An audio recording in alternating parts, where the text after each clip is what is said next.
Hello everybody, and welcome to my Raw review for March 20th, 2023. It was a pretty good episode of Raw, and let's get into the video. So we started the show with Kevin Owens and Sami Zayn. They did their entrance together, and they're back together again, being happy. They were talking about, we know where this goes to now, and they started looking at the WrestleMania sign. But out came the Usos. The Usos didn't come out. They were just on the stage. But, I'll put them right here. They were just on the stage, and they were talking. And then Sami and KO challenged them to a match at WrestleMania. And then they said, hey, you don't deserve anything. But then Jay was like, hey, this would be your time to finally get rid of the Kevin Owens and Sami Zayn problem, huh, Us? And it is official. Finally, it is officially official at WrestleMania. Kevin Owens and Sami Zayn are going to be challenging the Usos for the WWE Undisputed Tag Team Championships.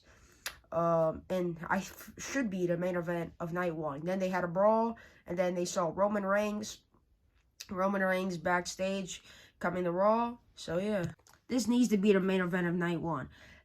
They're saying that it's going to be Rhea Ripley and Charlotte Flair. I'm going to be honest, I don't really care about that feud. This needs to be night one main event.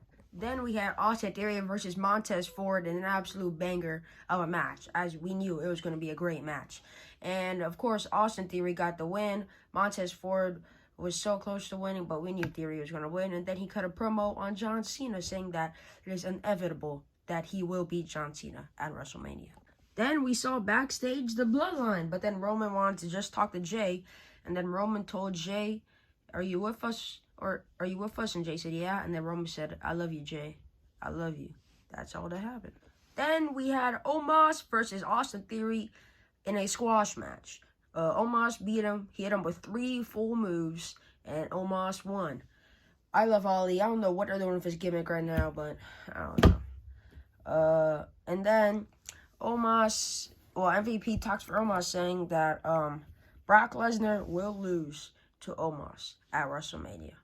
I heard that no one cares about this match. I'm actually decently excited for this match. Who do y'all think is going to win at Mania? It's hard, but Lesnar is probably going to get the win. Then Logan Paul came out for Impulsive TV with no one as the guest. Then he started talking and talking and talking. He talked for 5 minutes. It was pretty good. And then his mic cut out. And backstage they showed Seth Rollins cutting his mic out because he didn't want to hear him talk anymore. And out came Seth Rollins. Didn't say a word. Bam! Went to go beat his ass, and they had a big brawl.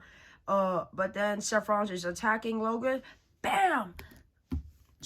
What a right, knocking his ass out. I love Seth Rollins, but he keeps on getting his ass knocked out. So that leads me to believe Seth Rollins is going to win, because if Logan Paul is just bam, knocking him out on Raw, Seth Rollins is going to knock him out at WrestleMania, in my opinion. Then we had Dominic Mysterio versus Johnny Gargano, and Johnny Gargano was all taped up because of what Grayson Waller did to him on NXT. So it's got to do with this NXT stuff, and they showed what Grayson Waller did to him on NXT. But Dominic exploited that for him to beat Johnny Gargano, because Johnny Gargano was fighting Grayson Waller at NXT Stand and Deliver. And then, so then Dominic cut a promo saying that he will make Rey Mysterio accept his match at WrestleMania. Will he? Then Edge had like a little creepy thing with candles all around him. Talked for 3 minutes backstage with Kirk. It was a package of this Edge being creepy. And he told Finn Balor to bring his demon at WrestleMania. So I guess we're going to have Edge versus the demon Finn Balor inside Hell in a Cell at WrestleMania. Will it be normal red demon, or will it be a purple Judgment Day demon? I'm excited. Then we saw Rhea Ripley in the ring talking about Charlotte Flair for about 5 minutes. The Damage Control came out, and basically Rhea Ripley wanted to fight Bayley to stop talking. So we had Rhea Ripley versus Bayley basically out of the blue. During the match, of course, Trish, Becky, and Lita came out. Then towards the end, they started brawling with the other 2 members of Damage Control, putting Bayley in the ring. Riptide to Bayley, and Rhea Ripley won. I guess to just get everyone on the show tonight. Then Chad Gable was looking for Otis backstage, and Otis was having a hand massage or pedicure. And then he said, "Oh, we got a big match. I got a match right now, so wanna come with me?" And then Maxine said, "Oh, you have a hand model. One opportunity. Can't miss this." And then he's like, "Okay, who's gonna come? Who's gonna come?" And Otis picks Chad Gable, which that was a W. Speaking of the Alpha Academy, up next we had Ricochet with Braun Strowman taking on Chad Gable one-on-one. And oh my god, this was a banger.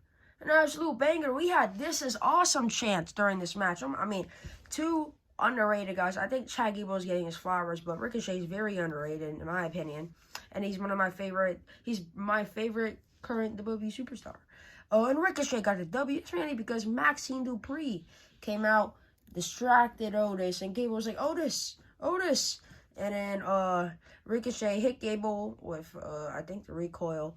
Then a splash off the top rope. And Ricochet got the W. And these two teams are going to be in the Fatal 4-Way Showcase match at WrestleMania. Then we had Bianca Belair and Asuka taking on Chelsea Green and Piper Niven. That's what I said in my preview. It was supposed to be Belair and Asuka taking on Green and Carmella, but they said Carmella wasn't available. So we're having Piper Niven instead. I don't know what's going on with Carmella, but yeah. Bianca and Asuka beat them. Who cares? And then Asuka actually attacked Bianca after the match. Finally, some progress in the story. Asuka beat the hell out of Bianca after the match. Then we had the Tribal Chief in the main event. Roman Reigns returned. Before he got to say a damn thing, wrestling has more than one royal family. Cody Rhodes comes out. This was great. They just threw the respect stuff out the window. Roman Reigns first saying that all Cody does is run away from the Stardust, run away from his own company that he made. So after Roman beats Cody at WrestleMania, he's gonna do what he only knows how to do. He's gonna run away like a little bitch. That's what he said. Not my words.